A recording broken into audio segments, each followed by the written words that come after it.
নমস্কার বন্ধুরা, লিজি নুন বেঙ্গলি অডিও স্টোরি চ্যানেলে আপনাদের সবাইকে স্বাগত। আমি আপনাদের শোনাচ্ছিলাম গোয়েন্দা ভাদুড়ি মশাইয়ের একটি অনবদ্য রহস্য কাহিনী, কামিনীর কণ্ঠহার। আজকে শোনাব তৃতীয় পর্ব। সাবস্ক্রাইব করে আমাদের পাশে থাকবেন, লাইক এবং কমেন্ট করবেন। শুরু করছি কামিনীর কণ্ঠহার তৃতীয় পর্ব। কি ব্যাপার বলো তো? টাকা, বাড়ি, গয়না খুঁটিয়ে খুঁটিয়ে এত সব কথা আমাকে জিজ্ঞেস করছো কেন? রাত্রিরে ঘুম ঠিক মতো হয়েছিল? তা হয়েছিল। সকাল সকাল ঘুমিয়েছি, উঠেও পড়েছি ভোর না হতেই। তারপরে তো 2 দফা ঘুরেও এলুম। তা যে কথা হচ্ছিল। ভাদুড়ি মশাইকে কথাটা শেষ করতে দিল না কামিনী। মাঝপথে বাধা দিয়ে বলল, আরে দাঁড়াও দাঁড়াও, তুমি যে ঘন ঘন চা খাও তা ভুলেই গেছলুম। আরেক রাউন্ড চা দিতে বলি? তা বল, শীতের জায়গা, চা ছাড়া চলে? কামিনী আমাদের দিকে তাকিয়ে বলল, আপনাদের জন্যে কি বলবো, চা না কফি? সদানন্দবাবু বললেন, হ্যাঁ চা, তবে শুধু লিকার। আমি আর কিরণবাবু দুধ চিনি মিশিয়ে চা খাই না। আর হ্যাঁ, লিকারটা খুব হালকা হলে ভালো হয়। তাই হবে, আপনারা বসুন, আমি চায়ের কথা বলেই আসছি। ফিরে এলো মিনিট 5 বাদে। এসে তার চেয়ারে বসে পড়ে আমাদের দিকে তাকিয়ে বলল, খালি চারু আঙ্কেলের সঙ্গে কথা বলছি, আপনাদের সঙ্গে তো কথাই হচ্ছে না। এর আগে আপনারা এদিকে কখনো এসেছেন? আমি বললুম, আমি এসেছি, তবে সদানন্দবাবু আসেননি। সদানন্দবাবু বললেন, আমি একবার ইয়াদের সঙ্গে মুসুরি এসেছিলুম, তখন ডেরাডুন, হরিদ্বার আর ঋষিকেশটা দেখা হয়ে গেছিল। তবে কিনা আমার দৌড় ওই পর্যন্ত, ঋষিকেশ ছাড়িয়ে এইদিকে কখনো আসা হয়নি। আমরা দেরাদুন বলি, সদানন্দবাবু বলেন ডেরাডুন। আমরা 1.5 লক্ষ টাকা বললেও সদানন্দবাবু বলেন 1.5 লক্ষ টাকা। এটা বোধ হয় নর্থ ক্যালকাটার উচ্চারণ। কামিনী আমার দিকে তাকিয়ে বলল, আপনি এদিকে এসেছিলেন কেন? জাস্ট বেড়াতে? ঠিক তাই, আসলে যমুনোত্রী গেছলুম। ফিরতি পথে মনে হলো এসেই যখন পড়েছি তখন গঙ্গোত্রীও দেখে যাই, নয়তো আবার কবে আসা হবে কে জানে। তো গঙ্গোত্রী গেছলুম এই পথেই, অনেক দিন আগের কথা। তখনই ডুন্ডা ভ্যালিতে এত ঘরবাড়ি দেখিনি। তখন তো এত ঘরবাড়ি ছিল না, তাহলে আর দেখবেন কোত্থেকে? চা এসে গেল। যে লোকটি আমাদের সামনের গোল টেবিলে চায়ের ট্রে নামিয়ে রাখলো, একটু আগে একতলায় ডাইনিং রুমে তাকে আমরা দেখেছি। এবারের কুক অর্জুন। লোকটির বয়স মনে হলো বছর 60, তবে এক মাথা পাকা চুল সারা শরীরে কোথাও বয়সের ছাপ তত স্পষ্ট হয়ে ফোটেনি। চামড়া কুঁচকোয়নি, হাঁটা চলার ভঙ্গিটিও সতেজ। কামিনী বলল, এদের চিনতে পেরেছ অর্জুন? ভাদুড়ি সাপকে চিনেছি, বাঙ্গালোরে বড়বাবুর কাছে আসতেন, তবে এঁদের চিনলাম না। এরা আঙ্কেলের বন্ধু, বেড়াতে এসেছেন, দিন কয়েক থাকবেন। তা তুমি কেন চা নিয়ে এলে? যোগেশ্বরকে দিয়ে পাঠিয়ে দিলেই তো হতো।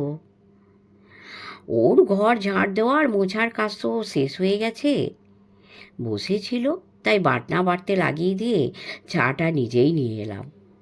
এরা লাঞ্চে কি খাবেন? তোমরা যা খাও তাই খাবো, বেশি কিছু করতে যেও না। আপনারাও বাঙালি, আপনাদের মাছ চাই চাই। আজ কিন্তু মাছ পাইনি, মিট আছে। কি আইটেম করব? ডাল, ভাত, সবজি আর মিট কারি। ও হ্যাঁ, খানকয় চাপাটিও করো। ডাক্তারবাবু তো ভাত খান না, তার চাপাটি চাই। কামিনী বলল, অর্জুন ঘর থেকে বেরিয়ে গেল। কামিনী টিপট থেকে পেয়ালায় পেয়ালায় চা ঢালতে ঢালতে বলল,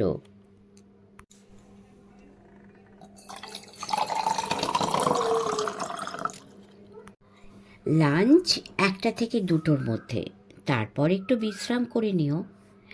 আঙ্কেল, বিকেলে কোথাও বেড়াতে যাবে? ভাদুরী মশাই চায়ের পেয়ালায় চুমুক দিয়ে কামিনীর দিকে তাকিয়ে বললেন, কথা ঘোরাস নে মিনি। যতবার আমি গয়নাগাটির কথা তুলছি ততবারই তুই অন্য কথায় চলে যাচ্ছিস। কি ভাবিস তুই বলতো? আমার মেমারি একদম লোপ পেয়ে গেছে। এ কথা কেন বলছো? এজন্যই বলছি যে আমার স্পষ্ট মনে আছে, কলকাতায় ফোন করে তুই আমাকে জানিয়েছিলি যে তোর একটা দামি গয়না চুরি হয়েছে, অথচ আজ বললি ওটা তো চুরি হয়নি। কি ব্যাপার বলতো? চুরি যদি নাই হবে তো ফোনে আমাকে চুরির কথা বলেছিলি কেন? তক্ষুনি প্রশ্নটার কোনো জবাব দিল না কামিনী। মুখ নিচু করে চায়ের পেয়ালায় চামচ নাড়তে লাগলো।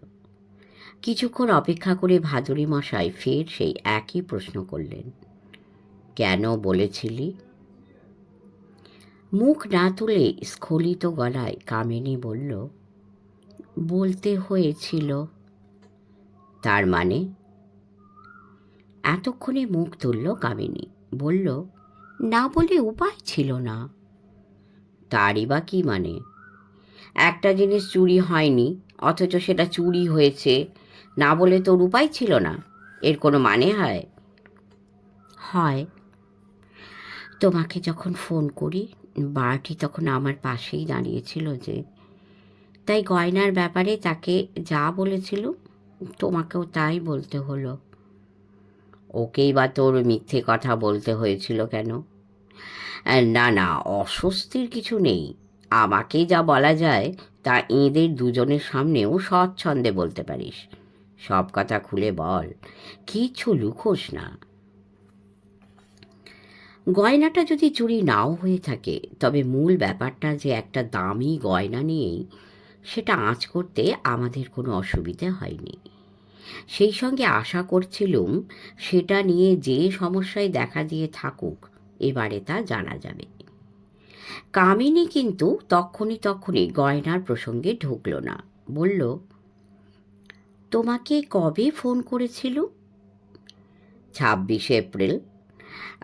That was a Friday.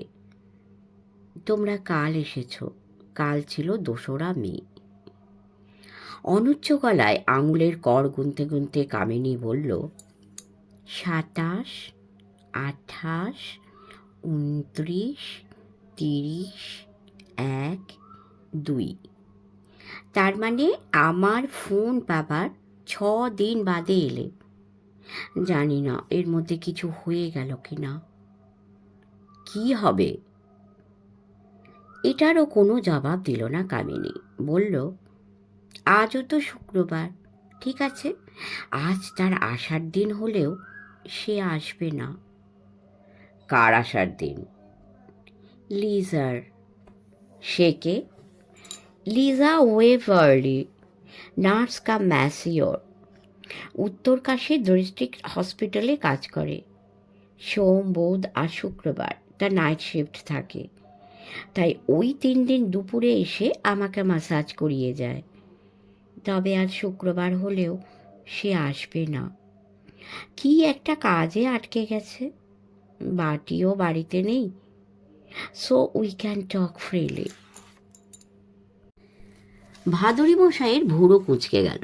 বললেন, যখন কাজের লোকেদের কথা জিজ্ঞেস করেছিলুম তখন কই তার কথা তো আমাকে বলিসনি। লিজা কি এবারে ডোমেস্টিক স্টাফের মধ্যে পড়ে যে তার কথা বলবো? আর তাছাড়া ওর কথা বলতে হলে তো আরেকজনের কথাও বলতে হবে। সেই আরেকজনই বা কে? দেখুন, সে কি করে? বাটির অ্যাসিস্ট্যান্ট, ডাক্তারবাবুর ব্যাগ বয়, সঙ্গে সঙ্গে ঘোরে। পাশ করা কম্পাউন্ডার নয়, তবে বাটি ওকে ওষুধপত্রের ব্যাপারটা খানিক শিখিয়ে নিয়েছে। ভাতুড়ি মশাই বললেন, লিজা থাকে কোথায়? এখান থেকে উত্তর কাশীর পথে যদি যাও তো মাইল 3 গেলে বাঁদিকে পড়বে নতুন একটা সরকারি হাউজিং কমপ্লেক্স। বাইরের ফলকে সেটা লেখাই আছে। কমপ্লেক্সে ঢুকে বাঁদিকের বাড়িটা দোতলায় থাকে। বিবাহিত? হ্যাঁ, তবে বছর 2 আগে স্বামী মারা গেছেন। বয়স কত? এই বছর 30 কি 32। বাড়িতে আর কে থাকে? লিজার মা আর ছেলে, বাচ্চা ছেলে, বয়স বছর 3। ভাদুড়ি মশাই মিনিট খানেক চুপ করে রইলেন, তারপর বললেন, দুখন। দুখন কি? লিজার কথা তো শুনলুম, দুখন কোথায় থাকে? সে থাকে বাড়ির অন্য সব কাজের লোক যেখানে থাকে সেইখানে। তার মানে পাহাড়ি বস্তিতে? হ্যাঁ, তবে ওদের তুলনায় অনেক কাছে। আমাদের বাড়ির পিছনেই তো পাহাড়, খানিকটা উঠে গেলেই ওর বাড়ি। ঠিক আছে, এবারে কাজের কথায় আয়। গয়নাটার কি হলো? যা বুঝতে পারছি ওটা চুরি হয়নি। না, চুরি হয়নি। অথচ বাটিকে ভুল বোঝাবার জন্য তোকে চুরির কথা বলতে হয়েছিল, কেমন? হ্যাঁ। ভুল বোঝাবার দরকার হলো কেন? ওটা কাউকে দান করেছিস? মানে এমন কাউকে বাটি যাকে পছন্দ করে না?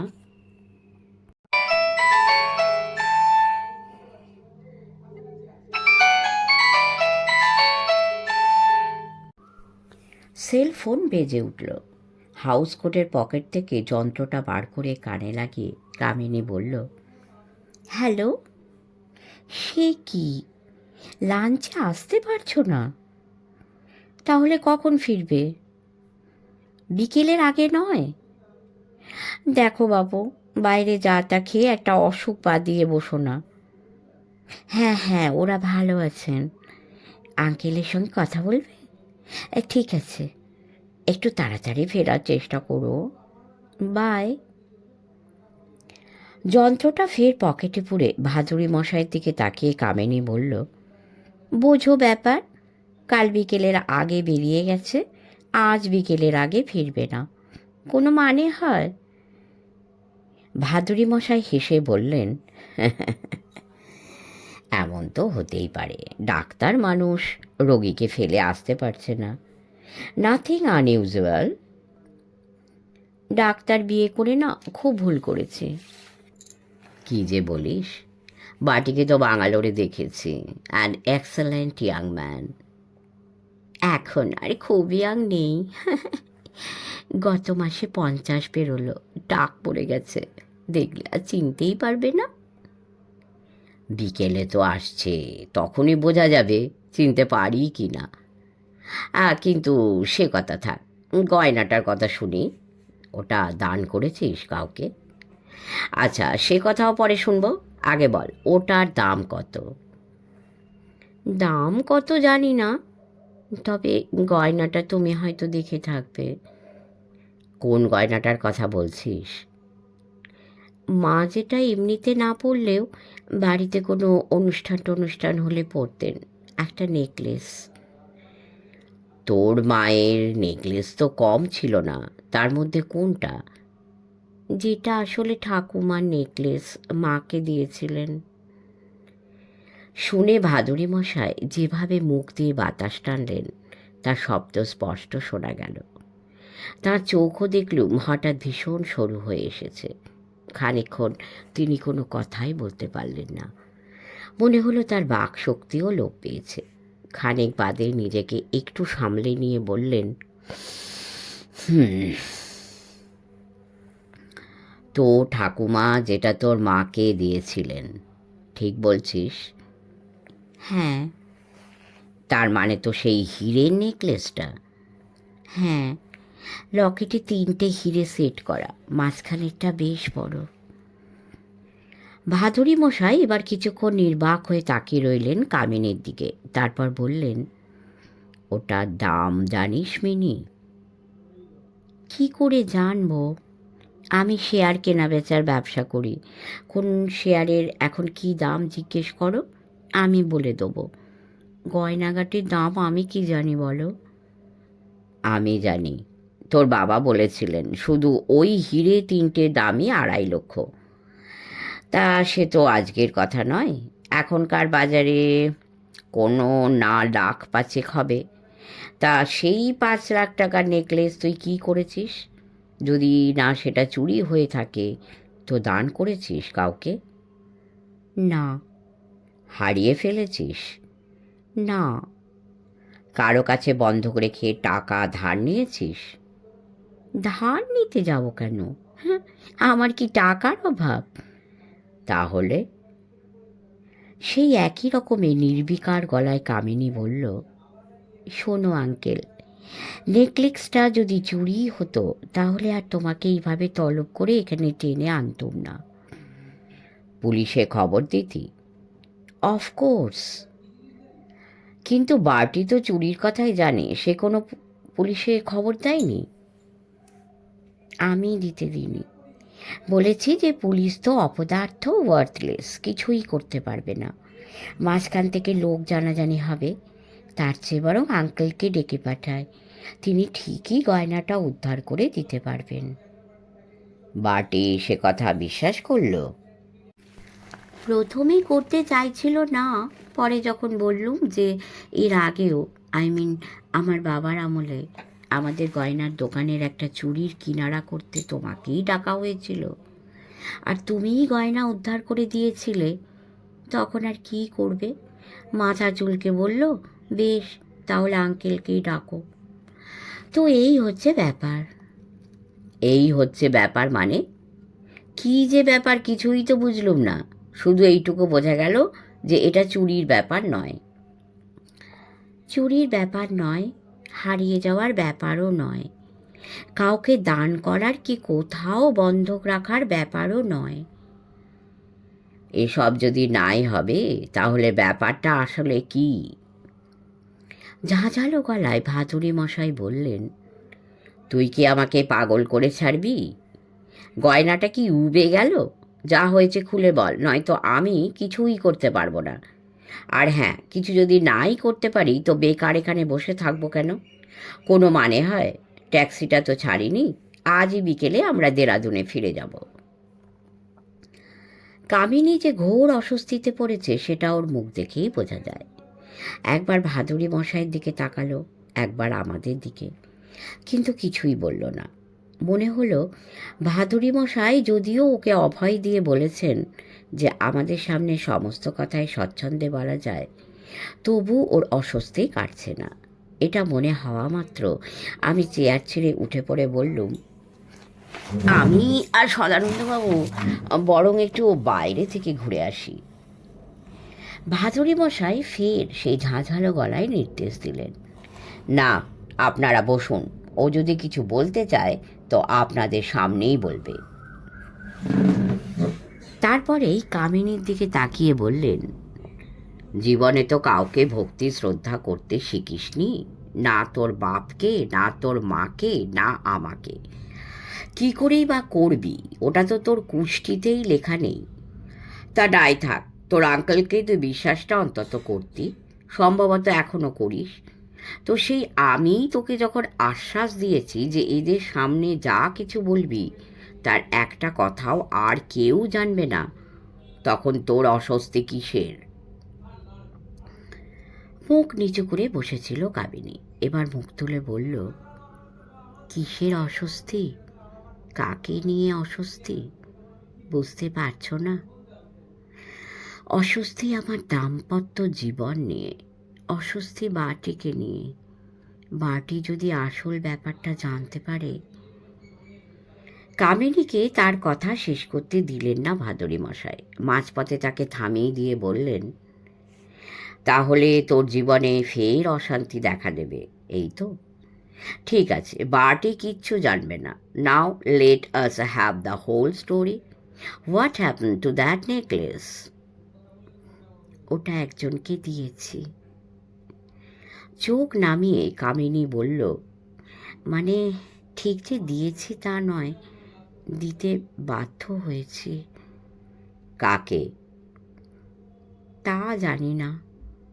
তার মানে একজনকে দিতে বাধ্য হয়েছিস, অথচ কাকে দিলি সে কে তুই জানিস না? কোনো মানে হয়? সত্যি জানি না। তুই কিছু লুকোচ্ছিস মিনি। ভাদুরী মশাই প্রায় ধমক দেবার গলায় বললেন, and you expect me to help you out?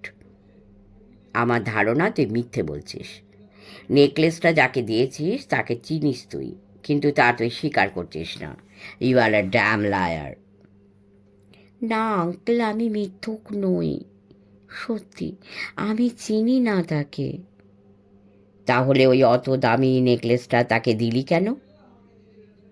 আমি যে ভীষণ ভয় পেয়েছিল। কিসের ভয়? বাটি আমাকে ছেড়ে চলে যাবে, এই ভয়। I see. ভয় পেয়েছিলি তা তো বুঝলুম, কিন্তু তার কারণটা ঠিক বুঝতে পারছি না। বাটি তোকে ছেড়ে চলে যাবে এমন ভয় পাবার কি কারণ ঘটল? চেয়ারে এতক্ষণে টান হয়ে বসল কামিনী। বুঝতে পারছিল সে ভীষণ রকমের একটা অস্বস্তিতে ভুগছে। হয় সেই জন্যে সব কথা খোলাখুলি বলতে পারছে না, নয়তো বলতে চাইছে না। মনে হলো সেই অস্বস্তির ভাবটা বোধহয় কেটে গেছে। সরাসরি সে ভাদুরী মশাইয়ের দিকে তাকালো, বলল, সব কথা না শুনে তুমি ছাড়বে না, না? কেমন? সব কথা না শুনলে তোকে সাহায্য করব কি করে? ঠিক আছে, যা যা ঘটেছে পরপর সবই তোমাকে বলছি। শুধু একটা অনুরোধ, দয়া করে শিউরে উঠো না, কিংবা শকড হইও না। আমরা শিউরে উঠব না, শকড হব না। কি জানিস, যে কাজ করি তাতে শিউরে উঠতে কি শকড হতে আমি তো ভুলেই গেছি। আমার এই দুই বন্ধুরও বোধ হয় সেই একই অবস্থা। তবে হ্যাঁ, যে নোংরামি আর নীচতা মাঝে মাঝে চোখে পড়ে, তাতে একটু কষ্ট এখনো পাই ঠিকই। যাই হোক, তুই বলে যা, আমরা শুনছি। তোমাকে তো 26শে এপ্রিল ফোন করেছিলাম, তাই না? হ্যাঁ, ঠিক রাত 8টায়, আমার ডায়েরিতে লেখা আছে। তুমি তখনই চলে এলে না কেন? ওরে বোকা, তখনই কি আসা যায়? কলকাতার একটা কাজে এসেছিলুম, সেটা গুছিয়ে তুলতেই তো 2 দিন কি 3 দিন লেগে গেল। 30 তারিখে সকালের ফ্লাইটে দিল্লি আসি, সে রাতটা দিল্লিতে ছিল, পরের রাতে ঋষিকেশে। ব্যাস, কাল 2রা মে তারিখেই তোর কাছে এসে হাজির দিয়েছি। নে এখন তোর কথা বল। 26শে এপ্রিলের 2 দিন আগে ডাকে আমার নামে একটা প্যাকেট আসে। লেটার বক্স খুলে প্যাকেটটা পাই, তাতে বিচ্ছিরি কয়েকটা ফটোগ্রাফ ছিল। কার ফটোগ্রাফ? গলায় একটুও জড়তা নেই। কামিনী বলল, আমার। হরর অফ হর্স, সবই উলঙ্গ অবস্থার ছবি। শুনে ভাদুরী মশাইয়ের কোনো ভাবান্তর হলো না। নির্বিকার গলায় বললেন, অমন ছবি কখনো কাউকে দিয়ে তুলিয়েছিলি? কামিনী ফুঁসে উঠে বলল, এমন কথা তুমি ভাবলে কি করে? কথাটা জবাব না দিয়ে ভাদুরী মশাই বললেন, তুলিয়েছিলি? কখনো না। ঠিক আছে, ছবিগুলো নিয়ে আয়, আমি দেখব। কথাটা বলেই ভাদুরী মশাই যোগ করলেন, না না, ছবিগুলো নয়, যে কোনো একটা আনলেই চলবে। বারান্দা থেকে বেরিয়ে গিয়ে মিনিট 2-এর মধ্যেই কামিনী আবার ফিরে এলো, হাতে একটা প্যাকেট। তার থেকে একটা ফটোগ্রাফ বার করে ভাদুরী মশাইয়ের দিকে এগিয়ে দিয়ে বলল, এখন বলো, এমন ছবি আমি তোলাতে পারি? Unless I go completely mad.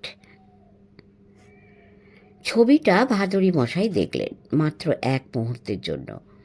তারপরেই সেটা কামিনীর হাতে ফিরিয়ে দিয়ে বললেন, ছবির সঙ্গে আর কিছু ছিল না?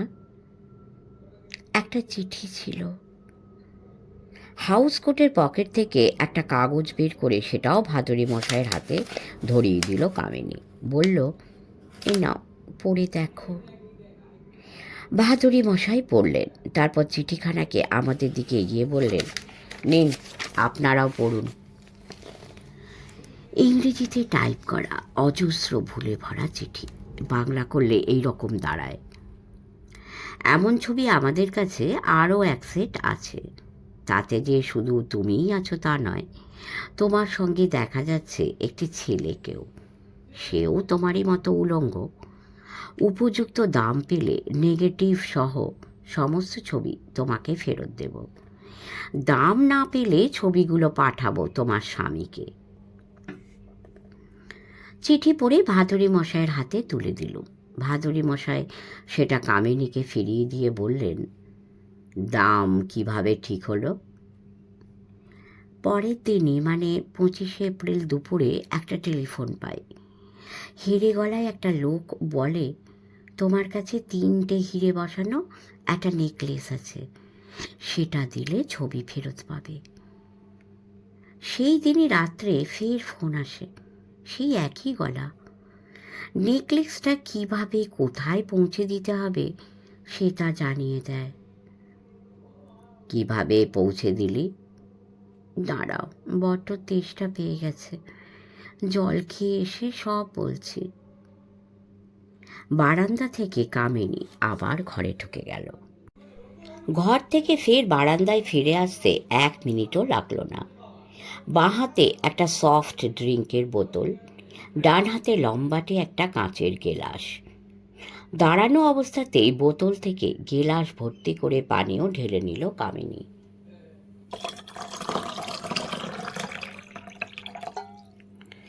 এক নিঃশ্বাসে আধ গ্লাস শেষ করল।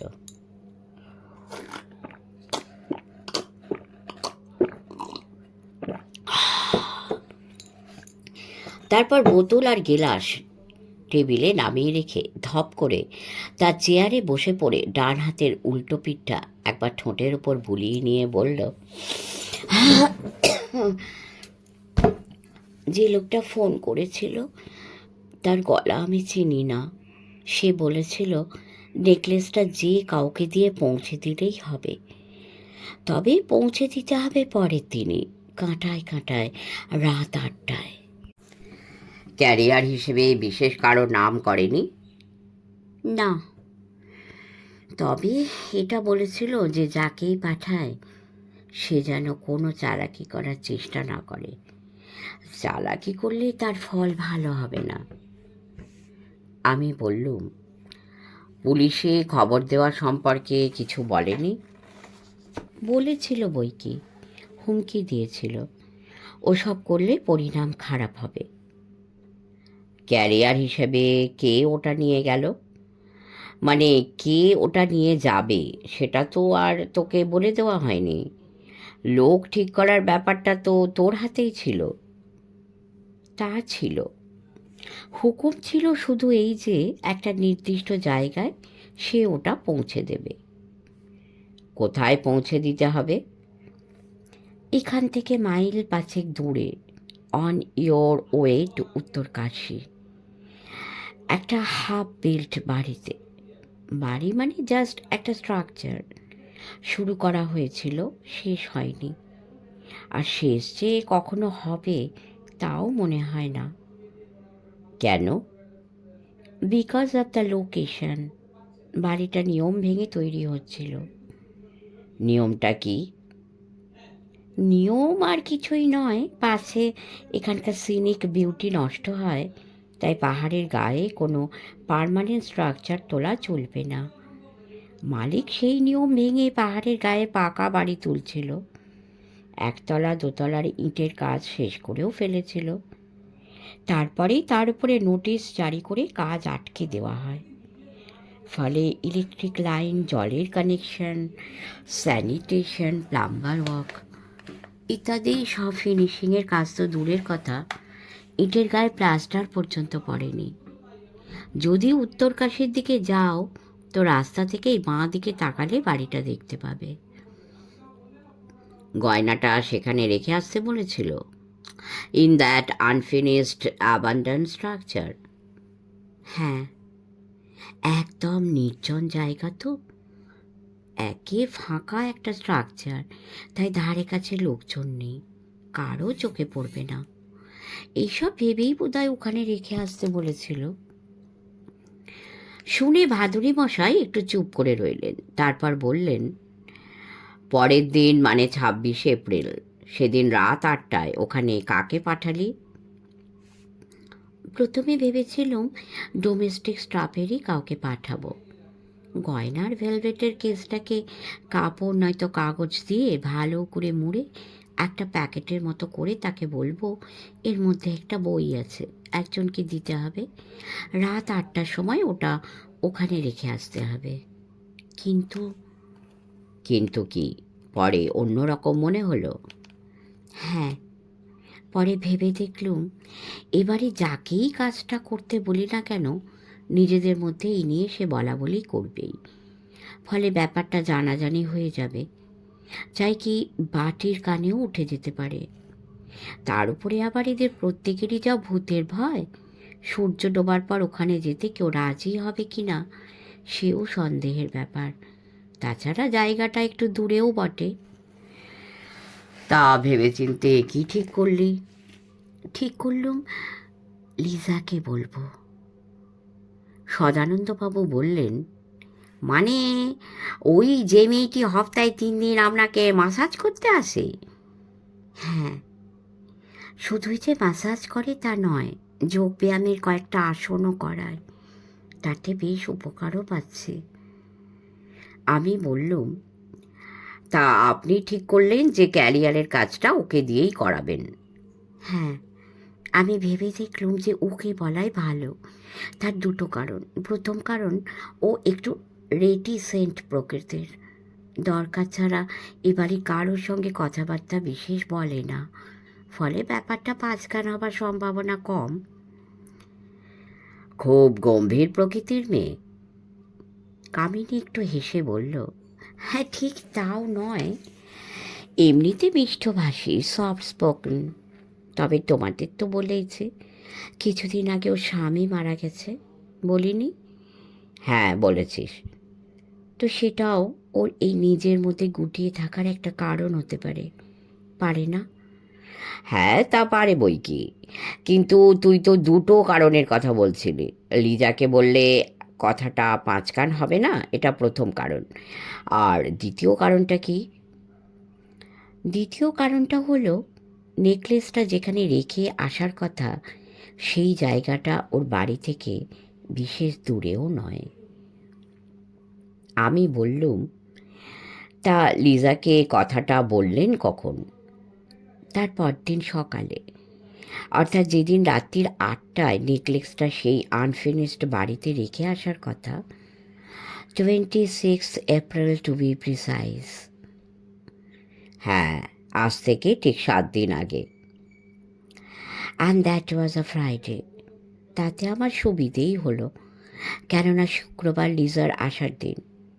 কাঁটায় কাঁটায় 10টায় আসে, 1 ঘন্টা মাসাজ করায়, আসন করায়, তারপর চলেও যায় ঠিক 11টায়। একটুক্ষণ চুপ করে রইল কামিনী, তারপর বলল, সেদিনও ঠিক 10টাতেই এলো। বেসিনে নিজের হাত মুখ সাবান দিয়ে ধুয়ে বডি অয়েল দিয়ে আমাকে মাসাজ করালো মিনিট 45। আমাকে দুটো আসন করতে বলল, কোথায় ভুল হচ্ছে সেটা দেখিয়ে দিল। তারপর যখন কাজ শেষ করে 11টা নাগাদ বেরিয়ে যাচ্ছে, তখন ওকে অনুরোধটা করলুম আমি। ভেলভেটের বাক্সটা আগেই রেডি করে রেখেছিলি? আগে রাত্রিরেই রেডি করে রেখেছিলুম। সেটা ওর হাতে দিয়ে বললুম, Liza, will you kindly do me a favour? ও তাতে একটু অবাক হয়ে বলল, কি করতে হবে? আমি বললুম, এই প্যাকেটে একটা বই আছে, এটা এক জায়গায় রাত 8টার সময় পৌঁছে দিতে হবে। কোথায় পৌঁছে দিতে হবে তাও বললুম ওকে। তুই রিকোয়েস্ট করতেই ও রাজি হয়ে গেল? একেবারে সঙ্গে সঙ্গে যে রাজি হয়ে গেল তা নয়, বলল দিনের বেলায় হলে ওর কোনো অসুবিধে হতো না, কিন্তু সোম বুধ আর শুক্রবারে তো হসপিটালেও নাইট শিফট থাকে, ওই 3টে দিন, তাই রাত্রিরের দিকে ও কোনো কাজ রাখে না, পাছে ডিউটিতে ওর লেট হয়ে যায় বলে চলেই যাচ্ছিল। হঠাৎ দরজা পর্যন্ত গিয়ে একটু থেমে দাঁড়ালো, তারপর পিছন ফিরে বলল, ঠিক আছে, দিয়ে দিন, আমি পৌঁছে দেব। আমি বললুম, কিন্তু তোমার তো হসপিটালে পৌঁছতে দেরি হয়ে যাবে। তাতেও হেসে বলল, নাইট ডিউটি থাকলে বাড়ি থেকে তো 8টাতেই বেরিয়ে পড়তে হয়, আজ না হয় 7:30টায় বের হব। রাত 8টায় কেন একটা গড ফরসেকেন জায়গায় একটা বই পৌঁছে দিতে হবে তা নিয়ে কোনো প্রশ্ন করেনি। ওকে তো ধরো বছর 1.5 ধরে দেখছি, এর মধ্যে যে কখনো ওকে কোনো অনুরোধ করিনি তা নয়, কিন্তু এই একটা ব্যাপার দেখেছি যে অনুরোধ করলে ও হয় সেটা রাখে, কিংবা সরাসরি বলে দেয় সরি, অর্থাৎ অনুরোধটা রাখা ওর পক্ষে সম্ভব নয়, কিন্তু কোনো ব্যাপারেই কখনো কোনো প্রশ্ন করে না। প্যাকেটটা ও ঠিক সময়ে ঠিক জায়গায় রেখে এসেছিল। হ্যাঁ, ফোনে আমাকে বলা হয়েছিল বাড়িতে ঢুকে সামনেই দোতলার ওঠার সিঁড়ি পাওয়া যাবে, নেকলেসের কেসটা রাখতে হবে তার প্রথম ধাপে। ও তাই রেখে আসে। সেখানে কেউ ছিল না, থাকলেও লিজা তাকে দেখতে পায়নি। বাড়িটা তো অন্ধকার, তার মধ্যে দেখবেই বা কী করে? কাউকে দেখতে পাইনি এ কথা লিজা তোকে কখন জানালো? সোমবার, আমাকে ম্যাসাজ করতে এসে। কিন্তু শুক্রবারেই আমি একটা খুব মুশকিলে পড়ে গিয়েছিলাম। শুনে ভাদুরী মশাইয়ের ভুরু একটু উপরে উঠে গিয়ে পরক্ষণেই আবার তার স্বাভাবিক জায়গায় ফিরে এলো। বললেন, বাটি কিছু আঁচ করেছে? না, তা নয়। মুশকিলটা তাহলে কিসের? কোল্ড ড্রিঙ্কের বোতল থেকে এবারে আর গেলাসে পানীয় ঢেলে নিল না কামিনী। বোতলটাকে উঁচু করে তুলে ধরে বাদবাকি তরল পদার্থটুকু সরাসরি গলায় ঢেলে ঢক ঢক করে খেয়ে নিল। তারপর বলল, ওই শুক্রবার রাত্রিরেই আমাদের এই হাউসিং কমপ্লেক্সে একটা পার্টি ছিল। কিসের পার্টি? এখানে এক ভদ্রলোকের ছেলে বিলেতে একটা ভালো চাকরি পেয়েছে, সে বউ নিয়ে বিলেত চলে যাবে, সেই উপলক্ষে পার্টি। তা পার্টিতে আমি কি পোশাক পরে যাব? এমনিতে কখনো তা নিয়ে বাড়তি কিছু বলে না, কিন্তু সেদিন রাত্রিরে হঠাৎ কী খেয়াল হলো, আমি যখন পার্টিতে যাওয়ার জন্য তৈরি হচ্ছি তখন বলে বসলো যে আমার হিরের নেকলেসটা যদি পরি তো দিব্যি হয়। তাতে তুই কি বললি? বললুম, যেটা পরে আছি এটা তো কিছু খারাপ নয়, এখন যদি সেই নেকলেসটা পরি তো তার সঙ্গে ম্যাচ করিয়ে আমার হাত আর কানের গয়নাও পাল্টাতে হবে, সে অনেক ঝামেলা, তাতে না হোক অনেক সময় নষ্ট হবে, পার্টিতে যেতে অনেক দেরি হয়ে যাবে। ভাদুরী মশাই মৃদু হেসে বললেন, তারপরে কি হলো সে তো বুঝতেই পারছি। বাটি জিদ ধরে বসে রইল যে না, সেই নেকলেসটাই তোকে পরতে হবে। কেমন? ঠিক তাই। অন্য কখনো কিন্তু বাটি এমন করে না, কিন্তু সেদিন কি যে হলো। সদানন্দবাবু সম্ভবত একটু অন্যমনস্ক হয়ে গেছিলেন, কিংবা হয়তো এমনও হতে পারে যে তারিখটা তিনি ঠিক খেয়াল করেননি। তাই বললেন, তা আপনার হাজবেন্ড যখন অত করে বলছেন তখন না হয় একটু সময় নষ্ট হতো, ওটা পড়ে নেওয়াই তো আপনার উচিত ছিল। আমি বললুম, কোনটা পড়ে নেওয়া? কেন, ওই হিরের নেকলেসটা? ওটা পরে নিলেই তো হতো। ভাদুরী মশাই ধমক দেওয়ার গলায় বললেন, কি করে পড়বে? গত শুক্রবার রাতের কথা হচ্ছে, সেটা ভুলে যাবেন না। হিরের নেকলেসটা কি তখন মিনির কাছে ছিল? সেদিন সকালেই তো আমি সেটা লিজার হাতে তুলে দিয়েছি। এ হে হে। সদানন্দবাবু দাঁত দিয়ে জিভ কেটে বললেন, ইস, ভুলে গেছলুম। তখন কি হলো? বাটিকে তুই বললি যে ওটা চুরি হয়ে গেছে? প্রথমেই বলিনি। আসল কথাটা তো বাটিকে জানাতে পারছিলুম না, জানাতে ভয়ও করছিল খুব। কিসের ভয়? প্রথম ভয় বাটি হয়তো বিশ্বাস করে বসবে যে সত্যি সত্যি আমি আমার ওই রকমের কদর্য ছবি তুলিয়েছি। তার উপরে আবার বিশ্বাস না করলেও কি ভয় নেই? বললুম, বিশ্বাস না করলে তো মিটেই গেল, তখন আবার ভয় কিসের? বিশ্বাস না করলে উল্টে আমাকে চার্জ করে বলবে যে আমি কেন একটা ব্ল্যাকমেলারকে ভয় পেয়ে ঘুষ দিয়ে তার মুখ বন্ধ করার জন্যে নেকলেসটা তাকে পাঠিয়েছি।